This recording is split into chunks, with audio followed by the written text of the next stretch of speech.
معكم دكتورة خورة بن نور من تونس، دكتورة في التاريخ القديم ومشاركة في المؤتمر الاستشراق والإمام الحسين عليه السلام.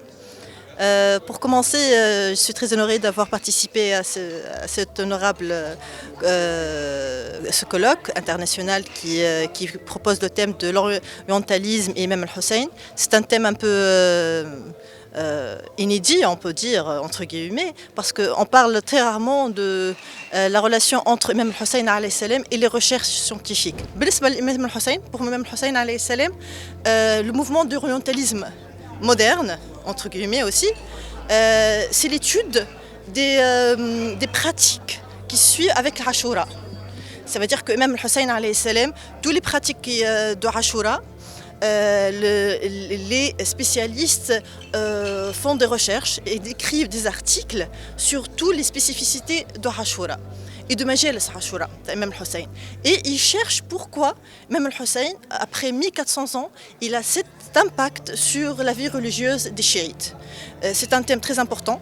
Ils veulent comprendre le chiisme, ils veulent comprendre le chiite, et ils veulent comprendre pourquoi Imam al-Hussein a cet impact spirituel. Et cet impact spirituel, en réalité, on le voit dans notre vie quotidienne. Qu'est-ce que ça veut dire?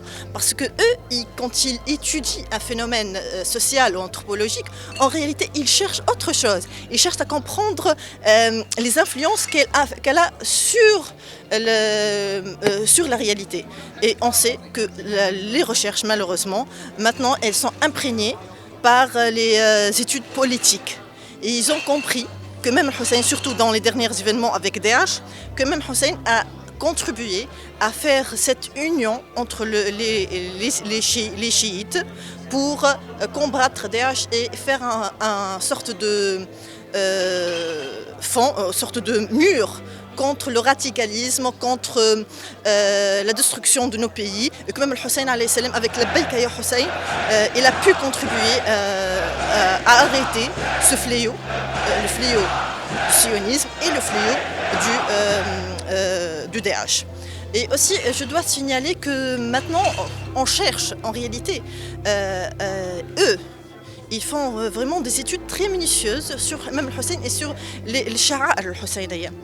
Ces études, ils contribuent à comprendre le petit détail sur chaque individu chiite. Pourquoi cette personne-là va à Al-Majlis al-Husseini? Pourquoi Al-Majlis al-Husseini? Et ils trouvent des réponses, hein. Ils s'intègrent à la société chiite, ils parlent, ils cherchent à comprendre même qu'est-ce qu'ils donnent à manger. Ziyarat al-Arba'in aussi. Ziyarat al-Arba'in, pour eux, c'est un phénomène qu'ils sont en train d'étudier. Et maintenant, ils sont en train d'envoyer des anthropologues, des sociologues, des chercheurs bien spécifiques pour étudier l'Arba'in. Alors, pour moi, le plus important dans ce genre de colloque, c'est de contribuer à comprendre.